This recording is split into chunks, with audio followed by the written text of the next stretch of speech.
الحمد للہ رب العالمین والصلاة والسلام علی سید المرسلین اما بعد فاعوذ باللہ من الشیطان الرجیم بسم اللہ الرحمن الرحیم۔ وضو کا طریقہ حنفی۔ درود شریف کی فضیلت۔ سرکار دو عالم نور مجسم شاہ بنی آدم رسول محتشم صلی اللہ تعالی علیہ وآلہ وسلم کا فرمان معظم ہے، جس نے دن اور رات میں میری طرف شوق و محبت کی وجہ سے تین مرتبہ درود پاک پڑھا، اللہ عز و جل پر حق ہے کہ وہ اس کے اس دن اور اس رات کے گناہ بخش دے۔ صلو علی الحبیب صلی اللہ تعالی علی محمد۔ عثمان غنی رضی اللہ تعالی عنہ کا عشق رسول۔ حضرت سیدنا عثمان غنی رضی اللہ تعالی عنہ نے ایک بار ایک مقام پر پہنچ کر پانی منگوایا اور وضو کیا، پھر یکایک مسکرانے اور رفقا سے فرمانے لگے، جانتے ہو میں کیوں مسکرایا؟ پھر خود ہی اس سوال کا جواب دیتے ہوئے فرمایا، میں نے دیکھا سرکار نامدار صلی اللہ تعالی علیہ وآلہ وسلم نے وضو فرمایا تھا اور بعد فراغت مسکرائے تھے، اور صحابہ کرام علیہم رضوان سے فرمایا تھا، جانتے ہو میں کیوں مسکرایا؟ پھر میٹھے میٹھے مصطفیٰ صلی اللہ تعالی علیہ وآلہ وسلم نے خود ہی فرمایا، جب آدمی وضو کرتا ہے تو چہرہ دھونے سے چہرے کے، اور ہاتھ دھونے سے ہاتھوں کے، اور سر کا مسح کرنے سے سر کے، اور پاؤں دھونے سے پاؤں کے گناہ جھڑ جاتے ہیں۔ وضو کر کے خندہ ہوئے شاہ عثمان، کہا کیوں تبسم بھلا کر رہا ہوں، جواب سوال مخاطب دیا پھر کسی کی ادا کو ادا کر رہا ہوں۔ صلو علی الحبیب صلی اللہ تعالی علی محمد۔ میٹھے میٹھے اسلامی بھائیوں، دیکھا آپ نے صحابہ کرام علیہم رضوان سرکار خیر الانام صلی اللہ تعالی علیہ وآلہ وسلم کی ہر ادا اور ہر سنت کو دیوانہ وار اپناتے تھے، نیز اس روایت سے گناہ دھونے کا نسخہ بھی معلوم ہو گیا۔ الحمدللہ عز و جل، وضو میں کلی کرنے سے منہ کے، ناک میں پانی ڈال کر صاف کرنے سے ناک کے، چہرہ دھونے سے پلکوں سمیت سارے چہرے کے، ہاتھ دھونے سے ہاتھ کے ساتھ ساتھ ناخنوں کے نیچے کے، سر اور کانوں کا مسح کرنے سے سر کے ساتھ ساتھ کانوں کے، اور پاؤں دھونے سے پاؤں کے ساتھ ساتھ پاؤں کے ناخنوں کے نیچے کے گناہ بھی جھڑ جاتے ہیں۔ گناہ جھڑنے کی حکایت۔ الحمدللہ عز و جل، وضو کرنے والے کے گناہ جھڑتے ہیں۔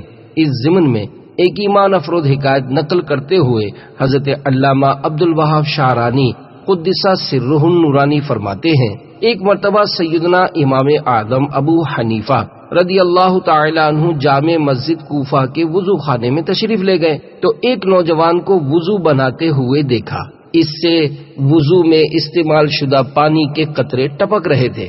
آپ نے ارشاد فرمایا، اے بیٹے، ماں باپ کی نافرمانی سے توبہ کر لے۔ اس نے فوراً عرض کی، میں نے توبہ کی۔ ایک اور شخص کے وضو میں استعمال ہونے والے پانی کے قطرے ٹپکتے دیکھے، آپ رضی اللہ تعالی عنہ نے اس شخص سے ارشاد فرمایا، اے میرے بھائی، تو زنا سے توبہ کر لے۔ اس نے عرض کی، میں نے توبہ کی۔ ایک اور شخص کے وضو کے قطرات ٹپکتے دیکھے تو اسے فرمایا، شراب نوشی اور گانے باجے سننے سے توبہ کر لے۔ اس نے عرض کی، میں نے توبہ کی۔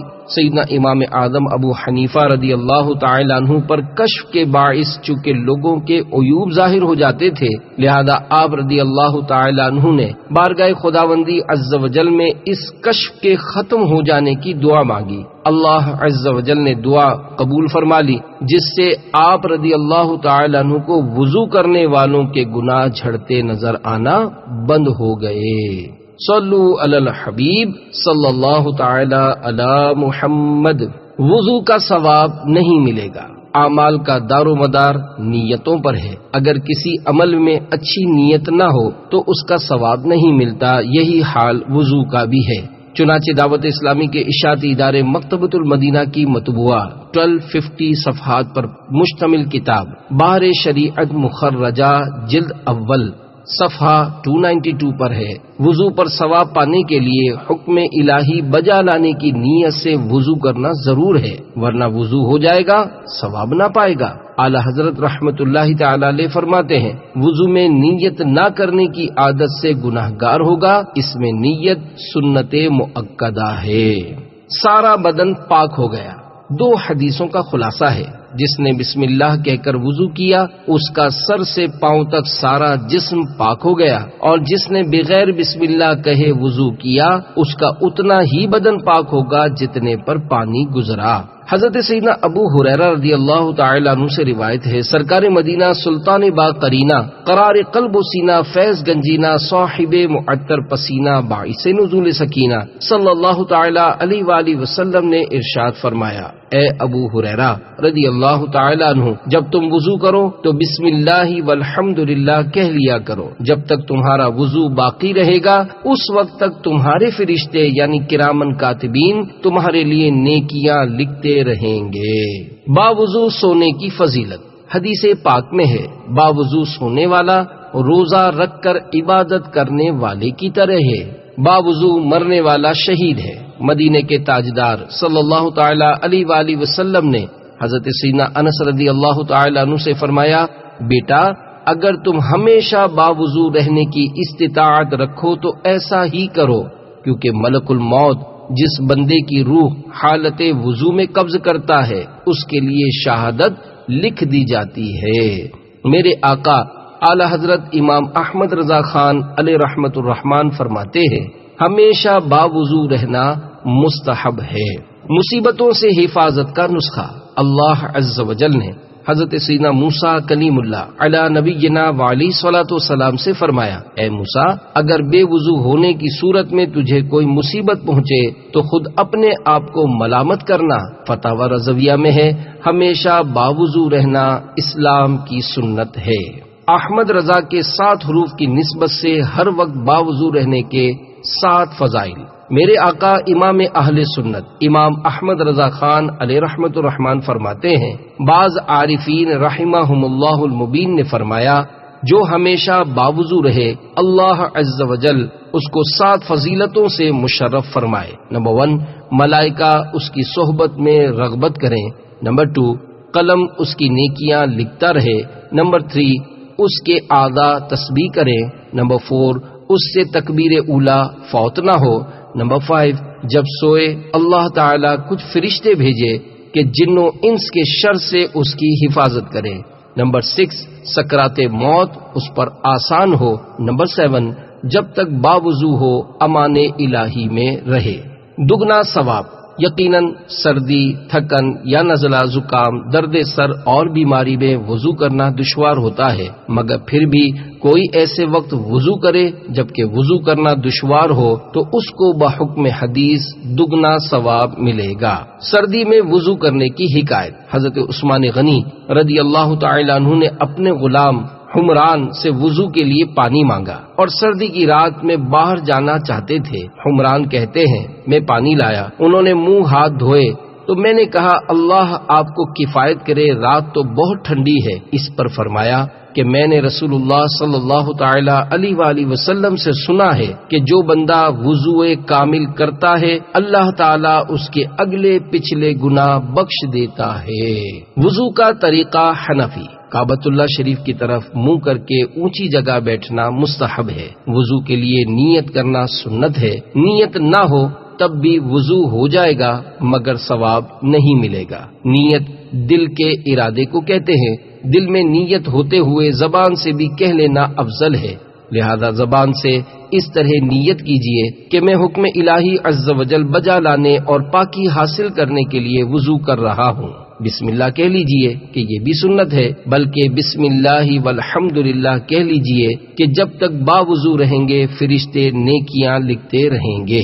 اب دونوں ہاتھ 3 بار پہنچوں تک دھوئیے، نل بند کر کے دونوں ہاتھوں کی انگلیوں کا خلال بھی کیجیے۔ کم از کم 3 بار دائیں بائیں اوپر نیچے کے دانتوں میں مسواک کیجیے اور ہر بار مسواک کو دھو لیجیے۔ حجت الاسلام حضرت سیدنا امام محمد بن محمد غزالی علیہ رحمت اللہ الوالی فرماتے ہیں، مسواک کرتے وقت نماز میں قرآن مجید کی قراءت اور ذکر اللہ عز و جل کے لیے منہ پاک کرنے کی نیت کرنی چاہیے۔ اب سیدھے ہاتھ کے 3 چلو پانی سے ہر بار نل بند کر کے اس طرح کلیاں کیجیے کہ ہر بار منہ کے ہر پرزے پر حلق کے کنارے تک پانی بہہ جائے۔ اگر روزہ نہ ہو تو غرغرہ بھی کر لیجیے۔ پھر سیدھے ہی ہاتھ کے 3 چلو، اب ہر بار آدھا چلو پانی کافی ہے سے ہر بار نل بند کر کے 3 بار ناک میں نرم گوشت تک پانی چڑھائیے، اور اگر روزہ نہ ہو تو ناک کی جڑ تک پانی پہنچائیے۔ اب نل بند کر کے الٹے ہاتھ سے ناک صاف کر لیجیے اور چھوٹی انگلی ناک کے سوراخوں میں ڈالیے۔ 3 بار سارا چہرہ اس طرح دھوئیے کہ جہاں سے عادتاً سر کے بال اگنا شروع ہوتے ہیں وہاں سے لے کر تھوڑی کے نیچے تک، اور ایک کان کی لو سے دوسرے کان کی لو تک ہر جگہ پانی بہہ جائے۔ اگر داڑھی ہے اور احرام باندھے ہوئے نہیں ہے تو نل بند کر کے اس طرح خلال کیجیے کہ انگلیوں کو گلے کی طرف سے داخل کر کے سامنے کی طرف نکالیے۔ پھر پہلے سیدھا ہاتھ انگلیوں کے سرے سے دھونا شروع کر کے کوہنیوں سمیت 3 بار دھوئیے۔ اسی طرح پھر الٹا ہاتھ دھو لیجیے۔ دونوں ہاتھ آدھے بازو تک دھونا مستحب ہے۔ اکثر لوگ چلو میں پانی لے کر پہنچے سے 3 بار چھوڑ دیتے ہیں کہ کوہنی تک بہتا چلا جاتا ہے۔ اس طرح کرنے سے کوہنی اور کلائی کی کروٹوں پر پانی نہ پہنچنے کا اندیشہ ہے، لہذا بیان کردہ طریقے پر ہاتھ دھوئیے۔ اب چلو بھر کر کوہنی تک پانی بہانے کی حاجت نہیں، بلکہ بغیر اجازت صحیحہ ایسا کرنا یہ پانی کا اسراف ہے۔ اب نل بند کر کے سر کا مسح اس طرح کیجیے کہ دونوں انگوٹھوں اور کلمے کی انگلیوں کو چھوڑ کر دونوں ہاتھ کی 3 انگلیوں کے سرے ایک دوسرے سے ملا لیجیے، اور پیشانی کے بال یا کھال پر رکھ کر کھینچتے ہوئے گدی تک اس طرح لے جائیے کہ ہتھیلیاں سر سے جدا رہیں۔ پھر گدی سے ہتھیلیاں کھینچتے ہوئے پیشانی تک لے آئیے۔ سر پر مسح کا ایک طریقہ یہ بھی تحریر ہے، اس میں بالخصوص اسلامی بہنوں کے لیے زیادہ آسانی ہے، چنانچہ لکھا ہے مسح سر میں ادائے سنت کو یہ بھی کافی ہے کہ انگلیاں سر کے اگلے حصے پر رکھے اور ہتھیلیاں سر کی کروٹوں پر، اور ہاتھ جما کر گدی تک کھینچتا لے جائے۔ کلمے کی انگلیاں اور انگوٹھے اس دوران سر پر بالکل مس نہیں ہونے چاہیے۔ پھر کلمے کی انگلیوں سے کانوں کی اندرونی سطح کا اور انگوٹھوں سے کانوں کی باہری سطح کا مسح کیجیے، اور چھنگلیاں یعنی چھوٹی انگلیاں کانوں کے سوراخوں میں داخل کیجیے، اور انگلیوں کی پشت سے گردن کے پچھلے حصے کا مسح کیجیے۔ بعض لوگ گلے کا اور دھلے ہوئے ہاتھوں کی کوہنیوں اور کلائیوں کا مسح کرتے ہیں، یہ سنت نہیں ہے۔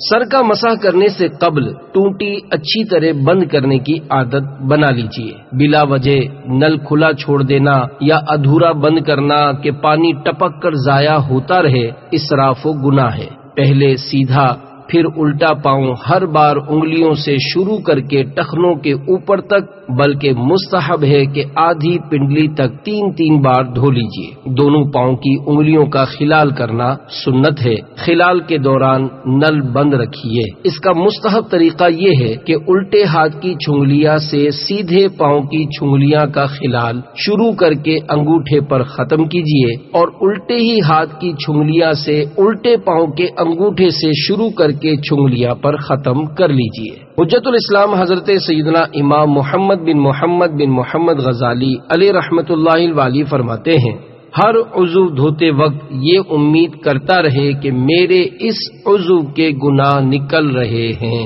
وضو کے بچے ہوئے پانی میں 70 بیماریوں سے شفا۔ لوٹے وغیرہ سے وضو کرنے کے بعد بچا ہوا پانی کھڑے ہو کر پینے میں شفا ہے۔ چنانچہ میرے آقا اعلی حضرت امام اہل سنت مولانا شاہ امام احمد رضا خان علیہ رحمت الرحمان فرماتے ہیں، فتاوی رضویہ مخرجہ جلد 4 صفحہ 575 تا 576 پر فرماتے ہیں، بقیہ وضو یعنی وضو کے بچے ہوئے پانی کے لیے شرعاً عظمت و احترام ہے، اور نبی صلی اللہ تعالی علیہ وآلہ وسلم سے ثابت کہ حضور نے وضو فرما کر بقیہ آب یعنی بچے ہوئے پانی کو کھڑے ہو کر نوش فرمایا، اور ایک حدیث میں روایت کیا گیا کہ اس کا پینا 70 مرض سے شفا ہے، تو وہ ان امور میں آب زمزم سے مشابہت رکھتا ہے۔ ایسے پانی سے استنجا مناسب نہیں۔ تنویر کے آداب وضو میں ہے وضو کے بعد وضو کا پسماندہ یعنی بچا ہوا پانی قبلہ رخ کھڑے ہو کر پیے۔ علامہ عبد الغنی نابلوسی رحمت اللہ تعالی علیہ فرماتے ہیں، میں نے تجربہ کیا ہے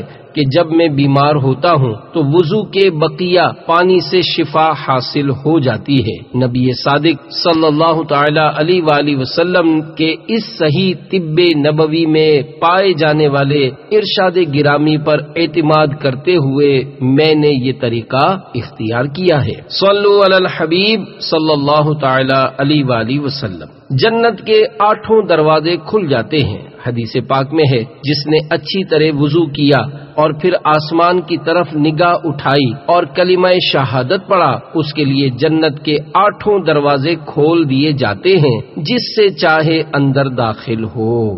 نظر کبھی کمزور نہ ہو۔ جو وضو کے بعد آسمان کی طرف دیکھ کر سورہ انا انزلناہ پڑھ لیا کرے، انشاء اللہ عز وجل اس کی نظر کبھی کمزور نہ ہوگی۔ وضو کے بعد 3 بار سورہ قدر پڑھنے کے فضائل۔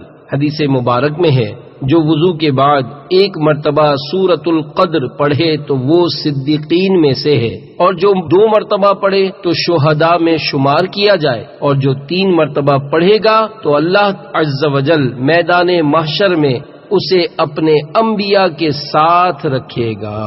وضو کے بعد پڑھنے کی دعا، اول و آخر درود شریف۔ جو وضو کرنے کے بعد یہ کلمات پڑھے، سبحانک اللہم و بحمدک، اشہد ان لا الہ الا انت، استغفرک و اتوب الیک۔ ترجمہ، اے اللہ تو پاک ہے اور تیرے لیے ہی تمام خوبیاں ہیں، میں گواہی دیتا ہوں کہ تیرے سوا کوئی معبود نہیں، میں تجھ سے بخشش چاہتا ہوں اور تیری بارگاہ میں توبہ کرتا ہوں۔ تو اس پر مہر لگا کر عرش کے نیچے رکھ دیا جائے گا اور قیامت کے دن اس پڑھنے والے کو دے دیا جائے گا۔ وضو کے بعد یہ دعا بھی پڑھ لیجئے، اول و آخر درود شریف۔ اللہم اجعلنی من التوابین واجعلنی من المتطہرین۔ ترجمہ، اے اللہ عز وجل مجھے کثرت سے توبہ کرنے والوں میں بنا دے اور مجھے پاکیزہ رہنے والوں میں شامل کر دے۔ صلو علی الحبیب صلی اللہ تعالی علی محمد۔ لفظ اللہ کے 4 حروف کی نسبت سے وضو کے 4 فرائض: چہرہ دھونا، کوہنیوں سمیت دونوں ہاتھ دھونا، چوتھائی سر کا مسح کرنا، ٹخنوں سمیت دونوں پاؤں دھونا۔ دھونے کی تعریف: کسی عضو دھونے کے یہ معنی ہے کہ اس عضو کے ہر حصے پر کم از کم 2 قطرے پانی بہہ جائے۔ صرف بھیگ جانے یا پانی کو تیل کی طرح چپڑ لینے یا 1 قطرہ بہہ جانے کو دھونا نہیں کہیں گے، نہ اس طرح وضو یا غسل ادا ہوگا۔ کرم یا رب العالمین کے 14 حروف کی نسبت سے وضو کی 14 سنتیں۔ وضو کا طریقہ حنفی میں بعض سنتوں اور مستحبات کا بیان ہو چکا ہے، اس کی مزید وضاحت ملاحظہ فرمائیے۔ نیت کرنا، بسم اللہ پڑھنا۔ اگر وضو سے قبل بسم اللہ والحمدللہ کہہ لیں تو جب تک باوضو رہیں گے فرشتے نیکیاں لکھتے رہیں گے۔ دونوں ہاتھ پہنچوں تک 3 بار دھونا، 3 بار مسواک کرنا، 3 چلو سے 3 بار کلی کرنا، روزہ نہ ہو تو غرغرہ کرنا، 3 چلو سے 3 بار ناک میں پانی چڑھانا، داڑھی ہو تو احرام میں نہ ہونے کی صورت میں اس کا خلال کرنا، ہاتھ اور پاؤں کی انگلیوں کا خلال کرنا، پورے سر کا ایک ہی بار مسح کرنا، کانوں کا مسح کرنا، فرائض میں ترتیب قائم رکھنا، یعنی فرض اعضاء میں پہلے منہ، پھر ہاتھ، کوہنیوں سمیت دھونا، پھر سر کا مسح کرنا اور پھر پاؤں دھونا، اور پے در پہ وضو کرنا، یعنی ایک عضو سوکھنے نہ پائے کہ دوسرا عضو دھو لینا۔ یا رسول اللہ تیرے در کی فضاؤں کو سلام کہ 29 حروف کی نسبت سے وضو کے 29 مستحبات: قبلہ رو، اونچی جگہ بیٹھنا، پانی بہاتے وقت اعضاء پر ہاتھ پھیرنا، اطمینان سے وضو کرنا، اعضائے وضو پر پہلے پانی چپڑ لینا خصوصاً سردیوں میں، وضو کرنے میں بغیر ضرورت کسی سے مدد نہ لینا، سیدھے ہاتھ سے کلی کرنا، سیدھے ہاتھ سے ناک میں پانی چڑھانا، الٹے ہاتھ سے ناک صاف کرنا، الٹے ہاتھ کی چھنگلیاں ناک میں ڈالنا، انگلیوں کی پشت سے گردن کی پشت کا مسح کرنا، کانوں کا مسح کرتے وقت بھیگی ہوئی چھنگلیاں یعنی چھوٹی انگلیاں کانوں کے سوراخوں میں داخل کرنا، انگوٹھی کو حرکت دینا جبکہ ڈھیلی ہو اور یہ یقین ہو کہ اس کے نیچے پانی بہہ گیا ہے، اگر سخت ہو تو حرکت دے کر انگوٹھی کے نیچے پانی بہانا فرض ہے۔ معذور شرعی، اس کے تفصیلی احکام اسی رسالے کے صفحہ 32 تا 35 پر ملاحظہ فرما لیجئے۔ معذور شرعی نہ ہو تو نماز کا وقت شروع ہونے سے پہلے ہی وضو کر لینا۔ جو کامل طور پر وضو کرتا ہے یعنی جس کی کوئی جگہ پانی بہنے سے نہ رہ جاتی ہو، اس کا کنووں یعنی ناک کی طرف آنکھوں کے دونوں کونے، ٹخنوں، ایڑیوں، تلووں، کونچوں یعنی ایڑیوں کے اوپر موٹے پٹھے، گھائیوں، انگلیوں کے درمیان والی جگہوں اور کوہنیوں کا خصوصیت کے ساتھ خیال رکھنا، اور بے خیالی کرنے والوں کے لیے تو فرض ہے کہ ان جگہوں کا خاص خیال رکھیں کہ اکثر دیکھا گیا ہے کہ یہ جگہیں خشک رہ جاتی ہیں اور یہ بے خیالی ہی کا نتیجہ ہے۔ ایسی بے خیالی حرام ہے اور خیال رکھنا فرض۔ وضو کا لوٹا الٹی طرف رکھیے، اگر تشت یا پتیلی وغیرہ سے وضو کریں تو سیدھی جانب رکھیے۔ چہرہ دھوتے وقت پیشانی پر اس طرح پھیلا کر پانی ڈالنا کہ اوپر کا کچھ حصہ بھی دھل جائے۔ چہرے اور ہاتھ پاؤں کی روشنی وسیع کرنا یعنی جتنی جگہ پانی بہانا فرض ہے اس کے اطراف میں کچھ بڑھانا، مثلا ہاتھ کوہنی سے اوپر آدھے بازو تک اور پاؤں ٹخنوں سے اوپر آدھی پنڈلی تک دھونا۔ دونوں ہاتھوں سے منہ دھونا۔ ہاتھ پاؤں دھونے میں انگلیوں سے شروع کرنا۔ ہر عضو دھونے کے بعد اس پر ہاتھ پھیر کر بوندے ٹپکا دینا تاکہ بدن یا کپڑوں پر نہ ٹپکے، خصوصاً جبکہ مسجد میں جانا ہو کہ فرش مسجد پر وضو کے پانی کے قطرے گرانا مکروہ تحریمی ہے۔ ہر عضو کے دھوتے وقت اور مسح کرتے وقت نیت وضو کا حاضر رہنا۔ ابتدا میں بسم اللہ کے ساتھ ساتھ درود شریف اور کلمہ شہادت پڑھ لینا۔ اعضائے وضو بلا ضرورت نہ پہنچیے، اگر پہنچنا ہو تب بھی بلا ضرورت بالکل خشک نہ کیجیے، کچھ تری باقی رکھیے کہ بروز قیامت نیکیوں کے پلڑے میں رکھی جائیں گی۔ وضو کے بعد ہاتھ نہ جھٹکیں کہ شیطان کا پنکھا ہے۔ بعد وضو میانی یعنی پاجامے کا وہ حصہ جو پیشاب گاہ کے قریب ہوتا ہے پر پانی چھڑکنا۔ پانی چھڑکتے وقت میانی کو کرتے کے دامن میں چھپائے رکھنا مناسب ہے۔ نیز وضو کرتے وقت بھی بلکہ ہر وقت پردے میں پردہ کرتے ہوئے میانی کو کرتے کے دامن یا چادر وغیرہ کے ذریعے چھپائے رکھنا حیا کے قریب ہے۔ اگر مکروہ وقت نہ ہو تو 2 رکعت نفل ادا کرنا جسے تحیۃ الوضو کہتے ہیں۔ کاش کامل وضو نصیب ہو کہ 16 حروف کی نسبت سے وضو کے 16 مکروہات۔ وضو کے لیے ناپاک جگہ پر بیٹھنا، ناپاک جگہ وضو کا پانی گرانا، اعضائے وضو سے لوٹے وغیرہ میں قطرے ٹپکانا، منہ دھوتے وقت بھرے ہوئے چلو میں عموماً چہرے سے پانی کے قطرے گرتے ہیں، اس کا خیال رکھیے۔ قبلے کی طرف تھوک یا بلغم ڈالنا یا کلی کرنا، بے ضرورت دنیا کی بات کرنا، زیادہ پانی خرچ کرنا۔ صدر الشریعہ مفتی محمد امجد علی اعظمی علیہ رحمت اللہ القوی بحر شریعت مخرجہ جلد اول صفحہ 302 تا 303 پر فرماتے ہیں، ناک میں پانی ڈالتے وقت آدھا چلو کافی ہے، تو اب پورا چلو لینا اسراف ہے۔ اتنا کم پانی خرچ کرنا کہ سنت ادا نہ ہو، ٹوٹی نہ اتنی زیادہ کھولیں کہ پانی حاجت سے زیادہ گرے، نہ اتنی کم کھولیں کہ سنت بھی ادا نہ ہو بلکہ متوسط ہو۔ منہ پر پانی مارنا، منہ پر پانی ڈالتے وقت پھونکنا، ایک ہاتھ سے منہ دھونا کہ رفاظ و حنود کا شعار ہے۔ گلے کا مسح کرنا، الٹے ہاتھ سے کلی کرنا یا ناک میں پانی چڑھانا، سیدھے ہاتھ سے ناک صاف کرنا، 3 جدید پانیوں سے 3 بار سر کا مسح کرنا، دھوپ کے گرم پانی سے وضو کرنا، ہونٹ یا آنکھیں زور سے بند کرنا، اور اگر کچھ سوکھا رہ گیا تو وضو ہی نہ ہوگا۔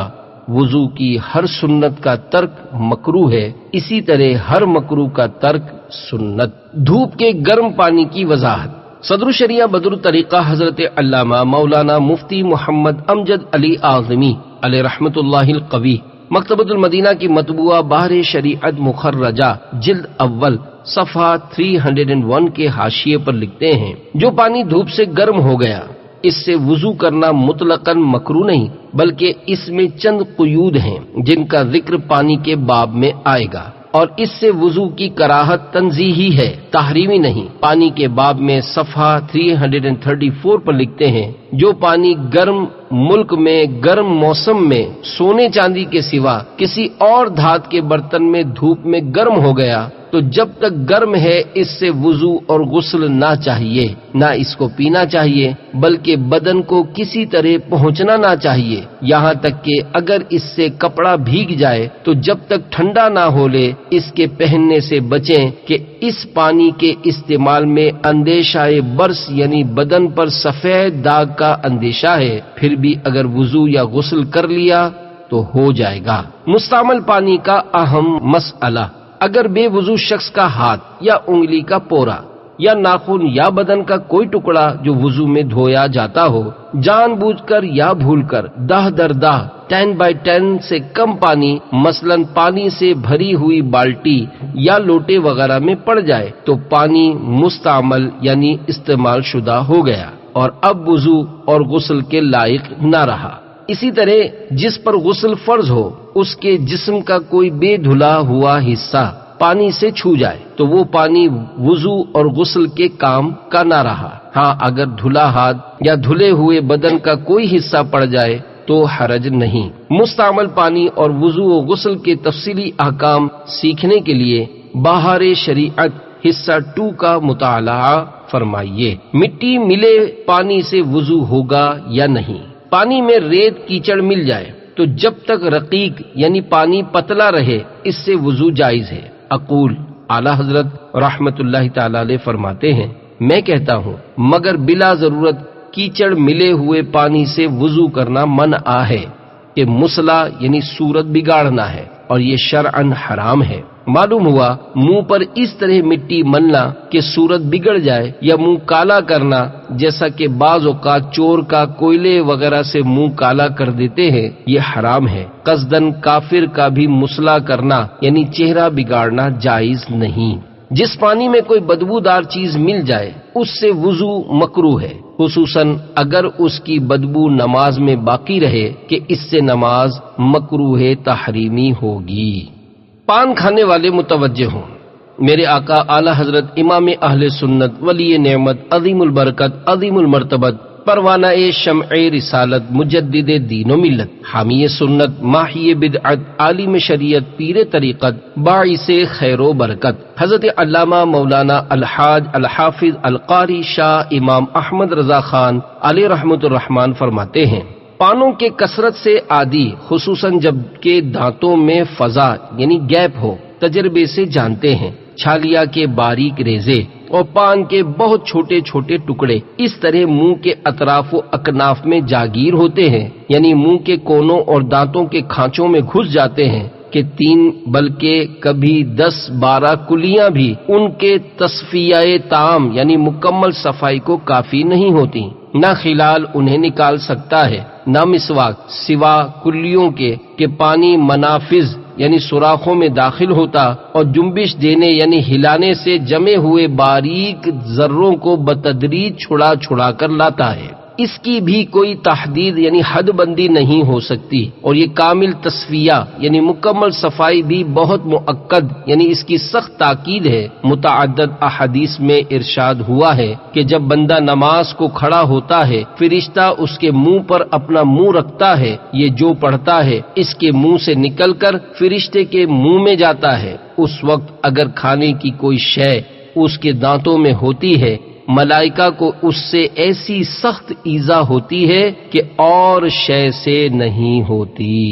حضور اکرم نور مجسم شاہ بنی آدم رسول محتشم صلی اللہ تعالی علیہ وآلہ وسلم نے فرمایا، جب تم میں سے کوئی رات کو نماز کے لیے کھڑا ہو تو چاہیے کہ مسواک کر لے، کیونکہ جب وہ اپنی نماز میں قراءت کرتا ہے تو فرشتہ اپنا منہ اس کے منہ پر رکھ لیتا ہے، اور جو چیز اس کے منہ سے نکلتی ہے وہ فرشتے کے منہ میں داخل ہو جاتی ہے۔ اور طبرانی نے کبیر میں حضرت سیدنا ابو ایوب انصاری رضی اللہ تعالی عنہ سے روایت کی ہے کہ دونوں فرشتوں پر اس سے زیادہ کوئی چیز گرا نہیں کہ وہ اپنے ساتھی کو نماز پڑھتا دیکھیں اور اس کے دانتوں میں کھانے کے ریزے پھنسے ہوں۔ تصوف کا عظیم مدنی نسخہ حجت الاسلام حضرت سیدنا امام ابو حامد محمد بن محمد غزالی علیہ رحمت اللہ الوالی فرماتے ہیں، وضو سے فراغت کے بعد جب آپ نماز کی طرف متوجہ ہوں، اس وقت یہ تصور کیجئے کہ جن ظاہری اعضاء پر لوگوں کی نظر پڑتی ہے وہ تو بظاہر طاہر یعنی پاک ہو چکے، مگر دل کو پاک کیے بغیر بارگاہ الہی عز و جل میں مناجات کرنا حیا کے خلاف ہے، کیونکہ اللہ عز و جل دلوں کو بھی دیکھنے والا ہے۔ مزید فرماتے ہیں، ظاہری وضو کر لینے والے کو یہ بات یاد رکھنی چاہیے کہ دل کی طہارت یعنی صفائی توبہ کرنے اور گناہوں کو چھوڑنے اور عمدہ اخلاق اپنانے سے ہوتی ہے۔ جو شخص دل کو گناہوں کی آلودگیوں سے پاک نہیں کرتا، فقط ظاہری طہارت یعنی صفائی اور زیب و زینت پر اکتفا کرتا ہے، اس کی مثال اس شخص کی سی ہے جو بادشاہ کو مدعو کرتا ہے اور اپنے گھر کو باہر سے خوب چمکاتا ہے اور رنگ و روگن کرتا ہے، مگر مکان کے اندرونی حصے کی صفائی پر کوئی خاص توجہ نہیں دیتا۔ اب ایسی صورت میں جب بادشاہ اس کے مکان کے اندر آ کر گندگیاں دیکھے گا تو وہ ناراض ہوگا یا راضی، یہ ہر ذی شعور خود سمجھ سکتا ہے۔ صبر کر کے 5 حروف کی نسبت سے زخم وغیرہ سے خون نکلنے کے 5 احکام۔ خون پیپ یا زرد پانی کہیں سے نکل کر بہا اور اس کے بہنے میں ایسی جگہ پہنچنے کی صلاحیت تھی جس جگہ کا وضو یا غسل میں دھونا فرض ہے تو وضو جاتا رہا۔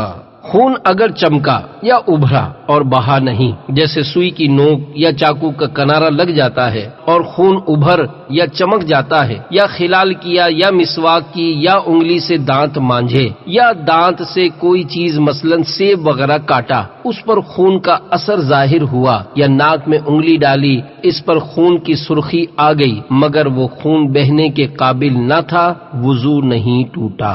اگر بہا مگر بہہ کر ایسی جگہ نہیں آیا جس کا وضو یا غسل میں دھونا فرض ہو، مثلا آنکھ میں دانا تھا اور ٹوٹ کر اندر ہی پھیل گیا، باہر نہیں نکلا، یا پیپ یا خون کان کے سوراخوں کے اندر ہی رہا، باہر نہ نکلا، تو ان صورتوں میں وضو نہ ٹوٹا۔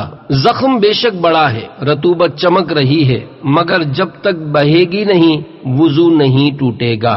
زخم کا خون بار بار پہنچتے رہے کہ بہنے کی نوبت نہ آئی تو غور کر لیجئے کہ اگر اتنا خون پہنچ لیا کہ اگر نہ پہنچتے تو بہہ جاتا، وضو ٹوٹ گیا، نہیں تو نہیں۔ سردی سے آدھا پھٹ جائے تو سردی وغیرہ سے آدھا پھٹ گئے، دھو سکے دھوئے، ٹھنڈا پانی نقصان کرے تو گرم پانی اگر کر سکتا ہو کرنا واجب، اگر گرم سے بھی نقصان ہو تو مسح کرے، اگر مسح بھی نقصان دے تو اس پر جو پٹی بندھی یا دوا کا ضماد یعنی لیپ ہے اس پر پانی بہائے، یہ بھی ضرر یعنی نقصان دے تو اس پٹی یا ضماد یعنی لیپ پیسٹ پورے پر مسح کرے، اس سے بھی نقصان ہو تو چھوڑ دے، معاف ہے۔ وضو میں مہندی اور سرمے کا مسئلہ۔ عورت کے ہاتھ پاؤں پر مہندی کا جرم لگا رہ گیا اور خبر نہ ہوئی تو وضو و غسل ہو جائے گا، ہاں جب اطلاع ہو چھڑا کر وہاں پانی بہا دے۔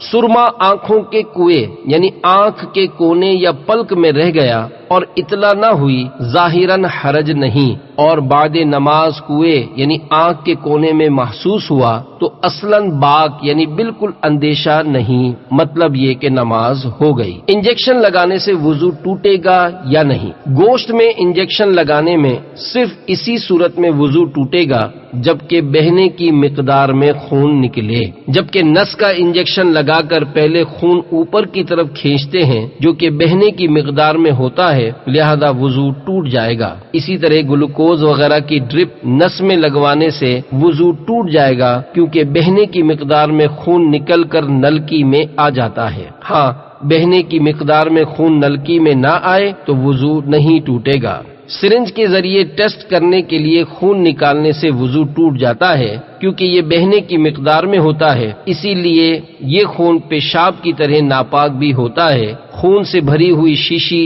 جیب میں رکھ کر نماز پڑھی نہ ہوئی، نیز خون یا پیشاب کی شیشی اگرچہ اچھی طرح بند ہو مسجد کے اندر بھی نہیں لا سکتے، لائیں گے تو گناہگار ہوں گے۔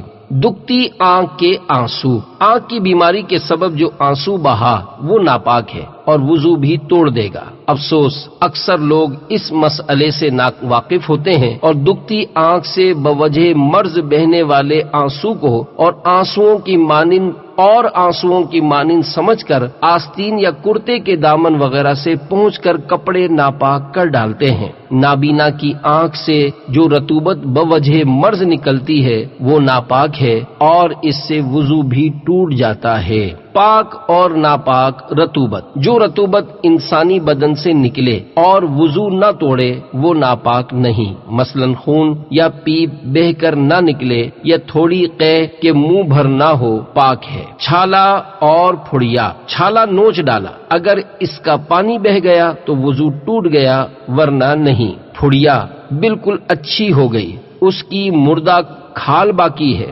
جس میں اوپر منہ اور اندر خلا ہے، اگر اس میں پانی بھر گیا اور دبا کر نکالا تو نہ وضو جائے اور نہ وہ پانی ناپاک۔ ہاں، اگر اس کے اندر کچھ تری خون وغیرہ کی باقی ہے تو وضو بھی جاتا رہے گا اور وہ پانی بھی ناپاک ہے۔ خارش یا پھڑیوں میں اگر بہنے والی رطوبت نہ ہو، صرف چپک ہو اور کپڑا اس سے بار بار چھو کر چاہے کتنا ہی سن جائے، پاک ہے۔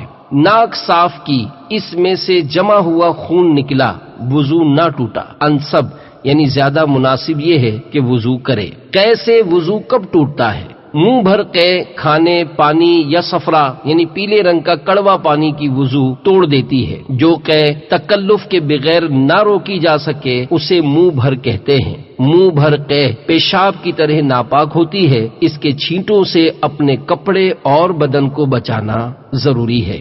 ہنسنے کے احکام۔ نمبر 1، رکوع و سجود والی نماز میں بالغ نے قہقہا لگا دیا، یعنی اتنی آواز سے ہنسا کہ آس پاس والوں نے سنا تو وضو بھی گیا اور نماز بھی گئی۔ اگر اتنی آواز سے ہنسا کہ صرف خود سنا تو نماز گئی، وضو باقی ہے۔ مسکرانے سے نہ نماز جائے گی نہ وضو۔ مسکرانے میں آواز بالکل نہیں ہوتی، صرف دانت ظاہر ہوتے ہیں۔ نمبر 2، بالغ نے نماز جنازہ میں قہقہا لگایا تو نماز ٹوٹ گئی، وضو باقی ہے۔ نمبر 3، نماز کے علاوہ قہقہا لگانے سے وضو نہیں جاتا مگر دوبارہ کر لینا مستحب ہے۔ ہمارے میٹھے میٹھے آقا صلی اللہ تعالی علیہ وآلہ وسلم نے کبھی بھی قہقہا نہیں لگایا، لہذا ہمیں بھی کوشش کرنی چاہیے کہ یہ سنت بھی زندہ ہو اور ہم زور زور سے نہ ہنسیں۔ فرمان مصطفیٰ صلی اللہ تعالی علیہ وآلہ وسلم، قہقہا شیطان کی طرف سے ہے اور مسکرانا اللہ عز و جل کی طرف سے ہے۔ کیا سطر دیکھنے سے وضو ٹوٹ جاتا ہے؟ عوام میں مشہور ہے کہ گھٹنا یا سطر کھلنے یا اپنا یا پرایا سطر دیکھنے سے وضو ٹوٹ جاتا ہے، یہ بالکل غلط ہے۔ ہاں، وضو کے آداب سے ہے کہ ناف سے لے کر دونوں گھٹنوں سمیت سب سطر چھپا ہو، بلکہ استنجا کے بعد فوراً ہی چھپا لینا چاہیے کہ بغیر ضرورت سطر کھلا رکھنا منع اور دوسروں کے سامنے سطر کھولنا حرام ہے۔ غسل کا وضو کافی ہے۔ غسل کے لیے جو وضو کیا تھا وہی کافی ہے، خواہ برہنہ نہائیں۔ اب غسل کے بعد دوبارہ وضو کرنا ضروری نہیں، بلکہ اگر وضو نہ بھی کیا ہو تو غسل کر لینے سے اعضائے وضو پر بھی پانی بہہ جاتا ہے، لہذا وضو بھی ہو گیا۔ کپڑے تبدیل کرنے سے بھی وضو نہیں جاتا۔ تھوک میں خون۔ نمبر 1، منہ سے خون نکلا، اگر تھوک پر غالب ہے تو وضو ٹوٹ جائے گا ورنہ نہیں۔ غلبی کی شناخت یہ ہے کہ اگر تھوک کا رنگ سرخ ہو جائے تو خون غالب سمجھا جائے گا اور وضو ٹوٹ جائے گا۔ یہ سرخ تھوک ناپاک بھی ہے۔ اگر تھوک زرد یعنی پیلا ہو تو خون پر تھوک غالب مانا جائے گا، لہذا نہ وضو ٹوٹے گا نہ یہ زرد تھوک ناپاک۔ نمبر 2، منہ سے اتنا خون نکلا کہ تھوک سرخ ہو گیا اور لوٹے یا گلاس سے منہ لگا کر کلی کے لیے پانی لیا تو لوٹا، گلاس اور کل پانی نجس ہو گیا، لہذا ایسے موقع پر چلو میں پانی لے کر احتیاط سے کلی کیجیے اور یہ بھی احتیاط فرمائیے کہ چھینٹے اڑ کر آپ کے کپڑوں وغیرہ پر نہ پڑیں۔ وضو میں شک آنے کے 5 احکام۔ اگر دوران وضو کسی عضو دھونے میں شک واقع ہو اور اگر یہ زندگی کا پہلا واقعہ ہے تو اس کو دھو لیجئے، اور اگر اکثر شک پڑا کرتا ہے تو اس کی طرف توجہ نہ دیجیے۔ اسی طرح اگر بعد وضو بھی شک پڑے تو اس کا کچھ خیال مت کیجیے۔ آپ باوضو تھے، اب شک آنے لگا کہ پتہ نہیں وضو ہے یا نہیں، ایسی صورت میں آپ باوضو ہیں، کیونکہ صرف شک سے وضو نہیں ٹوٹتا۔ وسوسے کی صورت میں احتیاطاً وضو کرنا احتیاط نہیں، اتباع شیطان ہے۔ یقیناً آپ اس وقت تک باوضو ہیں جب تک وضو ٹوٹنے کا ایسا یقین نہ ہو جائے کہ قسم کھا سکیں۔ کوئی عضو دھونے سے رہ گیا ہے مگر یہ یاد نہیں کون سا عضو تھا تو بایاں یعنی الٹا پاؤں دھو لیجئے۔ سونے سے وضو ٹوٹنے نہ ٹوٹنے کا بیان۔ نیند سے وضو ٹوٹنے کی 2 شرطیں ہیں۔ نمبر 1، دونوں سرین اچھی طرح جمے ہوئے نہ ہوں۔ نمبر 2، ایسی حالت پر سویا جو غافل ہو کر سونے میں رکاوٹ نہ ہو۔ جب دونوں شرطیں جمع ہوں یعنی سرین بھی اچھی طرح جمے ہوئے نہ ہوں، نیز ایسی حالت میں سویا ہو جو غافل ہو کر سونے میں رکاوٹ نہ ہو، تو ایسی نیند سے وضو ٹوٹ جاتا ہے۔ اگر ایک شرط پائی جائے اور دوسری نہ پائی جائے تو وضو نہیں ٹوٹے گا۔ سونے کے وہ 10 انداز جس سے وضو نہیں ٹوٹتا۔ نمبر 1، اس طرح بیٹھنا کہ دونوں سرین زمین پر ہوں اور دونوں پاؤں ایک طرف پھیلائے ہوں۔ کرسی، ریل اور بس کی سیٹ پر بیٹھنے کا بھی یہی حکم ہے۔ نمبر 2، اس طرح بیٹھنا کہ دونوں سرین زمین پر ہوں اور پنڈلیوں کو دونوں ہاتھوں کے حلقے میں لے لے، خواہ ہاتھ زمین وغیرہ پر یا سر گھٹنوں پر رکھ لے۔ نمبر 3، 4 زانوں یعنی پالتی چوکڑی مار کر بیٹھے، خواہ زمین یا تخت یا چارپائی وغیرہ پر ہو۔ نمبر 4، 2 زانوں سیدھا بیٹھا ہو۔ نمبر 5، گھوڑے یا خچر وغیرہ پر زین رکھ کر سوار ہو۔ نمبر 6، ننگی پیٹھ پر سوار ہو مگر جانور چڑھائی پر چڑھ رہا ہو یا راستہ ہموار ہو۔ نمبر 7، تکیے سے ٹیک لگا کر اس طرح بیٹھا ہو کہ سرین جمے ہوئے ہوں اگرچہ تکیہ ہٹانے سے یہ گر پڑے۔ نمبر 8، کھڑا ہو۔ نمبر 9، رکوع کی حالت میں ہو۔ نمبر 10، سنت کے مطابق جس طرح مرد سجدہ کرتا ہے اس طرح سجدہ کرے کہ پیٹ، رانوں اور بازو پہلوؤں سے جدا ہوں۔ مذکورہ صورتیں نماز میں واقع ہوں یا علاوہ، نماز وضو نہیں ٹوٹے گا اور نماز بھی فاسد نہ ہوگی اگرچہ قصدن سوئے، البتہ جو رکن بالکل سوتے ہوئے ادا کیا اس کا اعادہ یعنی دوبارہ ادا کرنا ضروری ہے، اور جاگتے ہوئے شروع کیا پھر نیند آ گئی تو جو حصہ جاگتے ادا کیا وہ ادا ہو گیا، بقیہ ادا کرنا ہوگا۔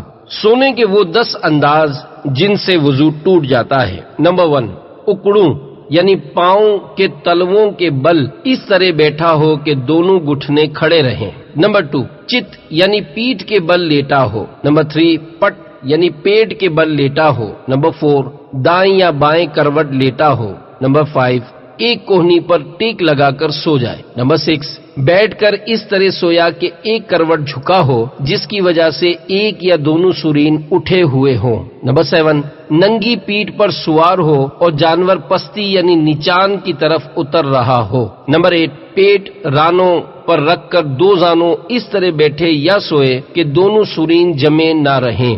نمبر 9، 4 زانوں یعنی چوکڑی مار کر اس طرح بیٹھے کہ سر رانوں یا پنڈلیوں پر رکھا ہو۔ نمبر 10، جس طرح عورت سجدہ کرتی ہے اس طرح سجدے کے انداز پر سویا کہ پیٹ رانوں اور بازو پہلوؤں سے ملے ہوئے ہوں یا کلائیاں بچھی ہوئی ہوں، مذکورہ صورتیں نماز میں واقع ہوں یا نماز کے علاوہ، وضو ٹوٹ جائے گا۔ پھر اگر ان صورتوں میں قصدن سویا تو نماز فاسد ہو گئی اور بلا قصد سویا تو وضو ٹوٹ جائے گا مگر نماز باقی ہے۔ بعد وضو مخصوص شرائط کے ساتھ بقیہ نماز اسی جگہ سے پڑھ سکتا ہے جہاں نیند آئی تھی، شرائط معلوم نہ ہو تو نئے سرے سے پڑھ لے۔